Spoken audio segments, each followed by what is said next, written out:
Bu ro'molli narkomanlarga tegishli. Bugun sizlar bilan kelinlikda eng kerak bo'lmaydigan narsalar haqida gaplashamiz. Bu videoyim turmushga chiqmagan va turmushga chiqish arafasida bo'lgan qizlar uchun. Turmushga chiqqan qizlar, sizlar bu xatoni qilib bo'lgansizlar. Sarpamizda eng keraksiz mahsulotlar chek-listini birinchi o'rinda turadigan mahsulot bu ro'mollarimiz. To'g'risini ayting, siz ham bitta o'zingizga yoqadigan ro'mol olsangiz, faqat o'shani o'raysiz-ku. Bularning orasida даже bir marta ham o'ralmagan ro'mollar bor, tasavvur qilyapsizlarmi? Bu ro'molli narkomanlarga tegishli. Hijoblilar doriga o'tirib qolmaydi.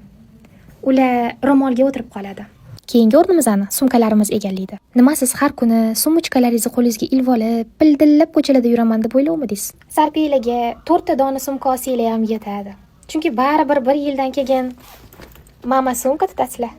Keyingi o'rnimizni naryadniy bijir-bijir ko'ynilarimizga bersak, tepaga taxlab tashlaganimdan даже videosini ham qo'ya olmadim. Siz katta xollingizga ketmayapsiz. Undan ko'ra pachka fartuq oling, foydasi ko'proq tegadi. 4-chi o'rnimizni shunaqa originalniy kosmetikalarga bersak nima deysiz? Hozir menda даже unaqa narsa yo'q. Men mana shu narsalar bilan idealniy makiyaj qila olaman. Даже 5 minutda. Ishoning, sizga bunaqa paytda Dior tonalkalari yoki qaysidir brend kosmetikasi umuman kerak emas.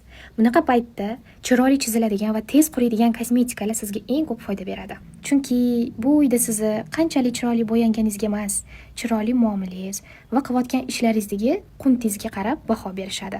Siz ham kelinsiz-ku, turmushga chiqmagan qizlarga maslahatlaringizni kommentariyada yozib keting.